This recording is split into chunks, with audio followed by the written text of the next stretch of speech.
Comprendre le besoin en logement d'un territoire est un défi récurrent pour les élus et les aménageurs. Il s'agit d'abord de savoir où construire et pourquoi construire.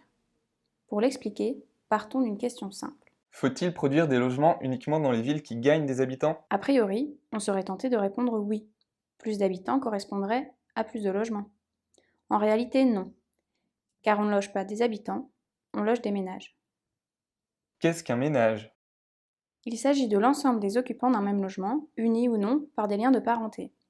L'évolution du nombre de ménages est l'indicateur approprié pour mesurer le besoin en logement d'un territoire. Pour comprendre le lien entre le nombre de ménages et le besoin en logement, appuyons-nous sur l'exemple d'une commune fictive.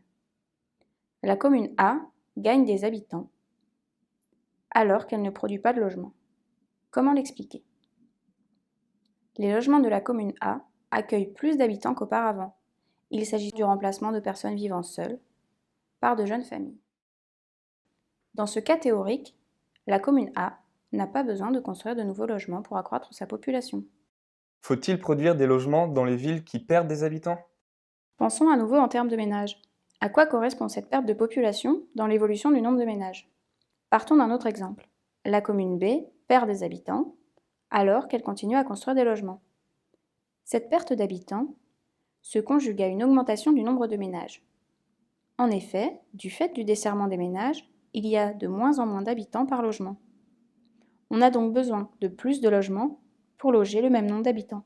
Si l'on n'en produit pas suffisamment, il en résulte une perte de population, comme dans le cas théorique de la commune B. Elle doit produire davantage de logements pour accueillir les nouveaux ménages issus de ce desserrement. Qu'est-ce que le desserrement des ménages? Auparavant, un logement accueillait plus d'habitants qu'aujourd'hui. Les différentes évolutions des modes de vie, qu'il s'agisse des phénomènes tels que la décohabitation des jeunes, la monoparentalité ou le veuvage, favorisent la baisse du nombre d'individus par ménage. Finalement, comment savoir s'il faut ou non produire des logements? Savoir si une commune doit ou non produire des logements nécessite d'être attentif à l'évolution du nombre et de la taille des ménages qui y résident. Rappelez-vous, on ne loge pas des habitants, on loge des ménages. D'évaluer l'évolution de l'occupation des logements existants. Y a-t-il plus de logements vacants, de résidences secondaires? De déterminer la bonne échelle d'analyse et d'action de son territoire, celle du bassin de vie, afin de prendre en compte l'ensemble des dynamiques à l'œuvre.